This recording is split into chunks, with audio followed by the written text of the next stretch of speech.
नरेश तिवारी जी, चौरसिया जी, उनकी पूरी टीम और द्विवेदी जी, मामा जी, सुमेर यादव, मोनू यादव और सभी मित्रजन भाई जो यहाँ पे मौजूद हैं।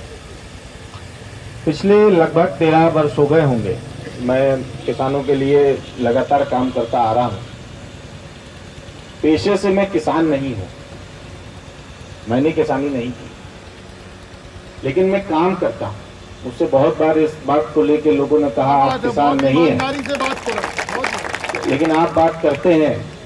तो हमने कहा भाई ऐसा तो नहीं है कि अगर किसी को कोई दर्द है तो उसके लिए पहले वो दर्द खुद लिया जाए, फिर उसको समझा जाए, फिर उसका उपचार किया जाए। अगर कोई समस्या है तो उसका उपचार प्रथम जरूरी है। राजा विश्वनाथ प्रताप सिंह जी के साथ काम किया। जब वो जीवित थे तो मैं दादरी आंदोलन लड़ा, भूमि अधिग्रहण पे देश का पहला आंदोलन था। अनिल अंबानी के खिलाफ आज भी किसान मंच सुप्रीम कोर्ट में अब मुकदमा लड़ रहा है। विषय वहां इतना था सिर्फ कि जो जमीन किसानों से ली गई थी वो ली गई थी 5 रुपए स्क्वायर फीट के हिसाब से, और उस पर अनिल अंबानी ने वर्ल्ड बैंक से लोन लिया था लगभग 55,000 रुपए के हिसाब से। कोई सीमा ही नहीं थी, क्योंकि जब जमीन किसान की थी तब वो खेती की थी। जैसे ही जमीन किसी बड़े पूंजीपति की हुई, उस जमीन के ड्यूज में बदलाव हो गया, वो SEZ जोन में पास हो गई, वो देश की सबसे कीमती जमीन हो गई। मेहनत करता है किसान, मेहनत करता है मजदूर, और सबसे ज्यादा प्राकृतिक संसाधनों पे अगर किसी की दावेदारी है तो वो किसान, आदिवासी और मजदूरों की ही है, इसके अलावा किसी की नहीं है। अगर लोकतंत्र की बात करेंगे तो ये हमारी है। हमको जैसे अभी बात सब लोग जाति की कर रहे थे, अंग्रेज चले गए, जाने के बाद वो एक फार्मूला दे गए। उन्होंने कहा तोड़ के रखोगे तो हमेशा ठीक रहेंगे। आप बाबा साहब अम्बेडकर की बात करें, आप चाहे नेहरू जी की बात करें, आप महात्मा गांधी की बात करें, और चाहे आप देश में किसी भी ऐसे रिंदा जी की बात करें, चाहे आप वर्धन जी की बात करें, चाहे आप ज्योति बसु की बात करें। कामरेड जी की कहानी और कामरेड भी बहुत लंबा विषय है। अगर बात किया जाए तो पूरे विश्व में कामरेड का ही राज चला। ये ट्रेड यूनियन जो थी उसने यहाँ ही नहीं, रशिया भी हिलाया, अमेरिका भी हिलाया, और उसने पूरे वर्ल्ड को हिलाया, उसने पूरे विश्व को हिलाया। यहाँ पर हमको तोड़ मरोड़ दिया गया। जो किसान था वो मजदूर होता जा रहा है। आज किसान का बच्चा किसानी नहीं करना चाहता, वो अपने आप को कहीं किसान बतलाने में गर्व नहीं महसूस करता है, उसको बेइज्जती फील होती है। लेकिन बिग बाजार में काम करते हुए अपने आप को सम्मानित महसूस करता है। पर बिग बाजार क्या है? ये जो स्टोर्स खुले हुए हैं, स्पेंसर है, बिग बाजार है, अभी और इंडस्ट्रीज के बाजार आएंगे, ये सब क्या है? खेती ही तो है। आया कहां से? उसी में आप चावल खरीदने जाते हैं, उसी में आप गेहूं खरीदने जाते हैं, उसी में आप फल खरीदने जाते हैं, उसी में आप सब्जी खरीदने जाते हैं, उसी में आप मसाले खरीदने जाते हैं। जो मसाले 20 साल पहले हमारे घर में कूट के बनाए जाते थे और वो ऑर्गेनिक हो गए, आज आप उनको 4 गुने दाम पे खरीदते हैं क्योंकि डॉक्टर ने बताया है। मूर्ख बनाने की भी एक सीमा होती है। क्या बात है, बहुत मतलब जनता को छलने की, बेवकूफ बनाने की एक सीमा होती है। देखिए, इस देश में हर बड़ी कंपनी को आपकी जमीन चाहिए, वो शहर की भी चाहिए और गांव की भी चाहिए, केवल गांव की नहीं चाहिए। और हर बड़ी कंपनी को जो किसानों का अधिकार है उस पर अपना शासन चाहिए। शासन ऐसे चाहिए किसान किसानी करना छोड़ दे और फिर वो उसकी कारपोरेट किसानी करेंगे। खाएंगे तो आप खाना ही, भोजन ही आपको चाहिए, और उसमें वही चाहिए जो किसान उगाता है। अब वो आप शहर में रहिए, चाहे आप 5 स्टार में रहिए, और चाहे आप सबसे नीचे तबके नहीं भी रहिए, आपको लेना और खाना वही है। कुल इतना है, और सबसे ज्यादा उत्पादन का यह बिजनेस है। और हमारे बूढ़े बुजुर्गों ने, आपने कभी सोचा है, आप पूजा करते हैं, पूजा करने पे हर चीज पे चावल चढ़ाते हैं, भाई चावल चढ़ाते हैं ना, पंडित जी हर जगह बताते हैं कि चावल चढ़ा दो, पहले भूमि का स्पर्श करो तो चावल चढ़ा दो, उसके बाद भी चावल चढ़ा दो, जब भगवान की विदाई विसर्जन करो तो भी चावल चढ़ा दो। सबसे कीमती अगर कुछ माना गया तो अन्न माना गया। अन्न से ज्यादा कीमती इंसान के लिए कुछ नहीं है। और सबसे ज्यादा अगर हम आज की डेट में दुर्दशा होने दे रहे हैं तो उन्हीं की होने दे रहे हैं। आज आईटी सिटी बनने जा रही है, पर उसको बना कौन रहा है? उसको एचसीएल बना रही है। क्या एचसीएल सरकारी कंपनी है? नहीं है। एचसीएल एक प्राइवेट कंपनी है। वो किस हिसाब से लोगों को नौकरी देगी और किस हिसाब से करेगी? आपने कितनी बड़ी जमीन उजाड़ के रख दी, उजाड़ने के बाद आपने वहां से डेयरियों का भी इधर से उधर कर दिया, आपने उसके लिए लोन भी बांट दिया। लेकिन अगर कैलकुलेट किया जाए तो लखनऊ की जो डेयरी उखाड़ी गई है, केवल उसकी कीमत इतनी ज्यादा है कि जिससे आप पूरा जितना आपने लोन बांटा होगा वो अगर आप पूरा माफ भी कर दे तो कोई फर्क नहीं पड़ता। आपने कौड़ियों के भाव जो बेच दिया, एचसीएल को दे दिया, उसकी बात करें। आज मेट्रो लखनऊ में बन रही है। मेट्रो किसके लिए? सरोजनी नगर में बहुत सारे गांव ऐसे हैं जो मैंने देखे हैं जहां पर अभी बिजली के पोल नहीं खींचे। सरोजनी नगर में बहुत सारे गांव में मैं गया हूं जहां बिजली की हालात बहुत अच्छे नहीं है। बिना बिजली कौन सा उत्पादन, कौन सी चीज? हर बच्चा अपने पढ़ाई के लिए यहाँ आना चाहता है और यहाँ की महंगाई से जूझना चाहता है। फिर पढ़ाई का स्तर भी बिजनेस जैसा है। सरकारों को नहीं दिखता कि हमको आपको नहीं दिखता। गलती हमारी है कि सरकारों की है? गलती हमारी भी है, सरकारों की ही नहीं है। आप जैसा नेता चुनते हैं, आप जैसा नेता चाहते हैं और आप जैसे लोगों को बैठाते हैं वो वैसा ही काम करते हैं। आपने जाति के नाम पर वोट दिया, जाति के नाम पर लोगों को बैठाया, तो आप बदले में जाति लीजिए ना। आप खुश रहिए कि आपकी जाति का कोई आदमी कहीं बैठा हुआ है, उससे काम की उम्मीद क्यों करते हैं?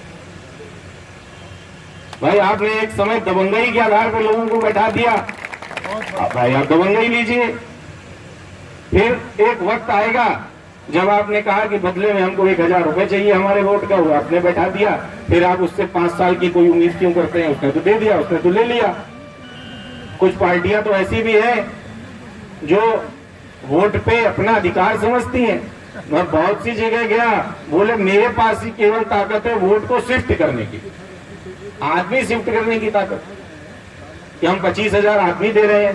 मैंने कई लोगों से पूछा, हमने कहा ठीक तो कहते हैं कि जब 25,000 आदमी दे रहे हैं और तुमको 1000 रुपए के हिसाब से खरीदना है तो मोटा मोटा 25 लाख का तो आदमी हो ही गया, खरीद लो भाई जाके।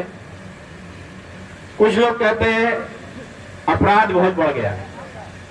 आज की डेट में अपराध की सीमा बहुत पार है। ठीक आज से 4.5 साल पहले चले जाइए, मायावती की सरकार थी, आपने उसको क्यों हटाया? आपने उसको हटाने का कारण था सीएमओ मारे जा रहे थे, डॉक्टरों की हत्या हो रही थी, भ्रष्टाचार में लोग जेल जा रहे थे, परेशान थे। तो उस समय लॉ एंड ऑर्डर कैसा था? खराब था। यही दलील दी गई, हम आपका लॉ एंड ऑर्डर सुधारेंगे, हम आपके पार्कों को तोड़वा देंगे और उसमें कोई नई चीजें बनाएंगे। अब आते ही आपने कहा सबसे बढ़िया, एशिया का सबसे बड़ा पार्क जनेश्वर मिश्र पार्क को बन गया। आप सरकार चले जाने दीजिए, जनेश्वर मिश्र पार्क में भी 4 चीजें निकल के सामने आ जाएंगी। ये जो इस तरह की राजनीति है, इससे भला किसका होना है? जो बच्चे पढ़ के निकल रहे हैं उनको रोजगार नहीं मिल रहा। ग्रेजुएट पास बच्चा अगर चपरासी की नौकरी के लिए अप्लाई करता है तो आप उसके विवेक से पूछिए ना, उसका मानसिक स्तर कहां पे होगा। और वो माँ बाप से पूछिए जिसने अपनी पूरी कमाई लगा दी अपने बच्चे को ग्रेजुएट करने के लिए, अपने बच्चे को डॉक्टर और इंजीनियर बनाने के लिए, वो भी छल गया, हुआ कहां कुछ। और ये व्यवस्था के लिए दोषी सरकार के साथ साथ आप सभी लोग हैं। आप सब लोग ये बात बहुत बेहतरी से जानते हैं, अच्छे से जानते हैं। मैं यहां से आपसे वोट मांगने के लिए कोई बात नहीं कह रहा, मैं बिल्कुल वोट मांगने के लिए कोई बात नहीं कह रहा। मुझे ये बात समझ में आई, अन्ना आंदोलन में भी मैं यूपी को देखा, उत्तर प्रदेश का उस समय संयोजक था, केजरीवाल जी ने दिल्ली में सरकार बनाई, उस समय भी मैं वही था। मुझे जो एक चीज महसूस हुई वो ये हुई, नरही गांव है एक सीतापुर में छोटा सा, और पुराना गांव है उन्नाव में एक छोटा सा। नरही गांव में एक व्यक्ति ने आत्महत्या करी भूख के कारण। किसान था, 1.5 बीघा खेत था उसका, छोटा काश्तकार था।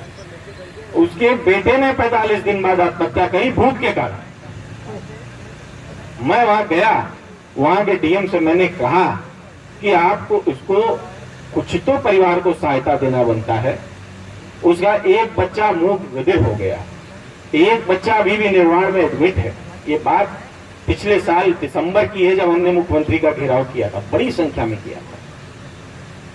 अगर वो बच्चा किसी जाति के दोष में मर जाता तो उसको बहुत मुआवजा मिल जाता। अगर वो बच्चा किसी नौटंकी में मर जाता तो उसको मुआवजा मिल जाता, और उसके परिवार का कोई हक नहीं है। और जबकि सैकड़ों करोड़ रुपया मुआवजा बांटा गया सूखा राहत और ओलावृष्टि का, और कितने जेन्युइन लोगों को, कितने जो उसके लिए जिन लोगों की जिम्मेदारी है उनको मिला, उनसे पूछिए जाके। स्वयं सरोजनी नगर के जो विधायक जी हैं वो अपने गांव में मुआवजा नहीं बंटवाए। मतलब ये कमाल की बात है भाई। मैं तो शहरी क्षेत्र में हूँ, लेकिन अपने गांव की जहाँ की मैं सुनता हूँ, रहने वाले हैं जहाँ की जाते आते कम होंगे, लेकिन फिर भी मानवता के नाते ही वहां मुआवजा बंटवा देते, लेकिन नहीं बंटवाया। वो सैकड़ों करोड़ रुपया कहां गया, किसके पास गया? हम लोग जितना कोशिश कर सकते थे उतना बंटवाया, हम लोग जितना कर सकते थे उतना किया, लेकिन बदलाव अगर आप इस तरीके का लाना चाहते हैं तो इससे कोई फायदा नहीं होने वाला है। क्योंकि आप एक प्राइवेट लिमिटेड कंपनी के चेयरमैन को हटा के दूसरे प्राइवेट लिमिटेड कंपनी के चेयरमैन को बैठाना चाहते हैं। वो 5 साल सत्ता में नहीं रहा है, वो आपका अधिक दोहन करेगा, ऐसा मेरा अपना मानना है। और आप जैसी उम्मीद करेंगे वो आपको वैसा ही देंगे। आप जाति पात की लड़ाई अगर छोड़ दें तो कल से आपके विकास की बात शुरू हो जाएगी। मोदी जी देश में आए,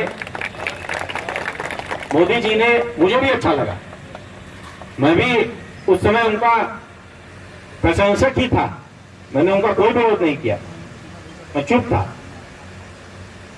हालांकि मेरी भाजपा से नहीं बनी कभी, भाजपा से इसलिए मेरी कभी नहीं बनी कि देश के लिए वो जितना बोलते हैं और जितनी किताबें पढ़ाते हैं ऐसा कहीं है ही नहीं। बच्चों के साथ क्या वो पढ़ते नहीं है? और जैसे अभी हमारे कामरेड ने कहा कि भाई मैं आपको पुरानी बातें बता देता हूं, 20 साल पहले की बातों से आप अनभिज्ञ होंगे। 70 साल पहले क्या किया? कितने भाजपाई थे जिन्होंने देश के लिए कुर्बानी दे दी? कितनी संख्या में वो भाजपाई लोग थे जिन्होंने जो है आजादी की लड़ाई में हिस्सा लिया था? किसानों ने लिया था, मजदूरों ने लिया था, उनका हक है, वो बोले तो बोले। फिर कांग्रेस ने लिया था, अब वो अच्छी हो या बुरी हो, लिया तो था। बिल्कुल सही बात। उसके अगर कम्युनिस्ट ने लिया था, अब वो अच्छी हो या बुरी हो, लिया तो था। सुभाष चंद्र बोस ने लिया था, बहुत अच्छी, भगत सिंह जी ने लिया था, चंद्रशेखर आजाद जी ने लिया था। हम मानते हैं उन्होंने लिया था, हम उनके ऋणी हैं। उस समय मैं तो पुराना इतिहास पढ़ता हूँ, मेरे अंग्रेज नमक और कपड़ा भी नहीं देते थे। शादी में नमक देते थे, वो भी आपको लाइसेंस में मिलता था 1 किलो, और कपड़ा कफन का भी लेना होता था तो आपको टैक्स बिल ऑफिसर से साइन कराना पड़ता था। उससे हमारी स्थिति बहुत बेहतर है, बहुत आगे है, हम बहुत आगे आ चुके हैं, हम पीछे नहीं है कहीं से। लेकिन आज भी हमें अपने लिए लड़ने की कमी है। हमारे नौजवान गलत दिशाओं में जा रहे हैं। लैपटॉप ले लो मेरे साथ आ जाओ, मोबाइल ले लो मेरे साथ आ जाओ, कुछ नहीं बचा तो बाइक ले लो मेरे साथ आ जाओ। ये क्या है? ये कैसा विकास है? और ये कैसा चुनाव है? फिर इसमें स्पष्ट चुनाव की बात ही कहां से हुई? इसलिए भाजपा पे फिर आ जाता हूं। मोदी जी से शुरू किया था, मोदी जी आए, उन्होंने कहा मैं हर नौजवान के लिए कुछ करना चाहता हूं। बोलने से पहले वो रोने लगते थे, मुझे बहुत अच्छा लगता था, भाई चलो कोई संवेदनशील आदमी तो आया, उसको दर्द तो होता है हमारे देश के बारे में सोचने में। बोले किसानों, हर आदमी अपने हल का थोड़ा थोड़ा लोहा दे दो, किसान भी सब खुश हो गए, बोले बात तो ये सही कह रहे हैं, हल्का लोहा मांग रहे हैं और इतनी बड़ी प्रतिमा बनवाएंगे तो ये हमारे लिए तो काम जरूर करेंगे। सरकार बन गई, वो अंदर गए, उन्होंने कहा हमें थोड़ा समय दे दीजिए। 6 महीने नहीं बोले हम लोग, फिर 1 साल हो गया हम लोग नहीं बोले। हमने कहा नहीं ठीक है भाई, हो सकता है कोई करिश्मा हो, कोई चमत्कार ये भी दिखा दे। लोग कहते हैं चमत्कारी पुरुष है, हम भी मान लिए ये बात। अब 1 साल हो गया तब मुझसे नहीं रहा गया, तब इन्होंने भूमि अधिग्रहण बिल में संशोधन किया। जो भूमि अधिग्रहण बिल अंग्रेजों ने बनाया था कब्जा करने के लिए, उसमें संशोधन करके इन्होंने पास किया कि अगर कारपोरेट घरानों को जमीन लेनी होगी तो वो सरकार की मर्जी से उस जमीन को लेंगे और उसके दोनों तरफ जो वो पीपीपी प्रोजेक्ट बनाएंगे 1.5 किलोमीटर की जमीन और एक्वायर करके हम उनको दे देंगे, जैसा ताज एक्सप्रेस वे हाईवे पे हुआ। वहां 150 किलोमीटर की रोड बनी है, बहुत अच्छी बनी है। मैं भी जाता हूं तो 1.5 घंटे में नोएडा पहुंच जाता हूं।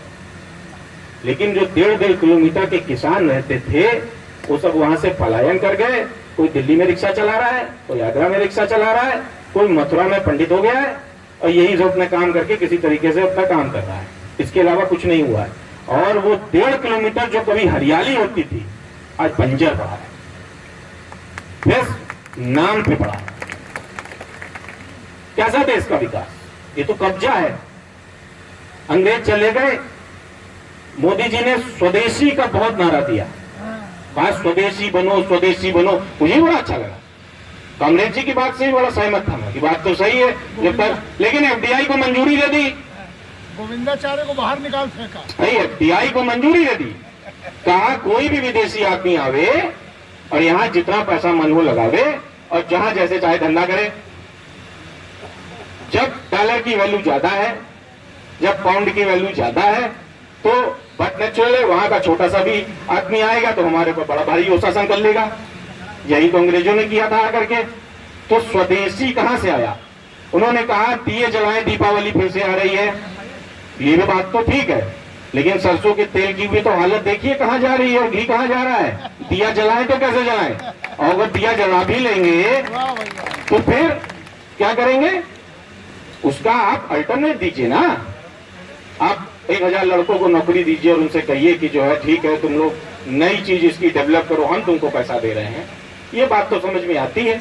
आप कह दीजिए कि मैं कल से पैदा लाना शुरू कर दूं तो मैं पहुंच ही नहीं पाऊंगा। आपने सुबह बताया मैं परसों चला होता आपके लिए। तो ये सब ओवरऑल एक दूसरे से मिक्सअप होकर मूर्ख बनाने का काम करते हैं। आप वोट अपनी मनपसंद के हिसाब से ही दीजिए, जैसे देते आ रहे हैं वैसे दीजिए, लेकिन जो बात मैं कह रहा हूं इसको सोचिएगा जरूर। और रही बात यहाँ के किसानों की, तो मेरे पास कुछ दिन पहले फोन आया, किसी किसान को मारा पीटा गया था। तो मैंने एसपी से भी पूछा था, उन्होंने कहा मेरी जानकारी में है नहीं। फिर मेरे पास चौरसिया जी और नितेश आए, बोले कि किसान एक पीड़ित है, वो बात करना चाहता है, उसको उसकी जमीन नहीं दी जा रही है।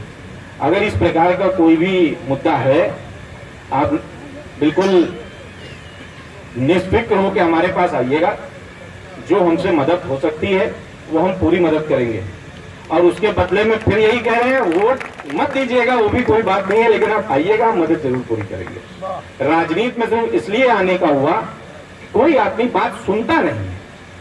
हर आदमी, अब मैंने उन 2 किसानों की चिट्ठी कम से कम 20 बार मुख्यमंत्री को लिखी, लेकिन मुख्यमंत्री ने मुआवजा नहीं दिया।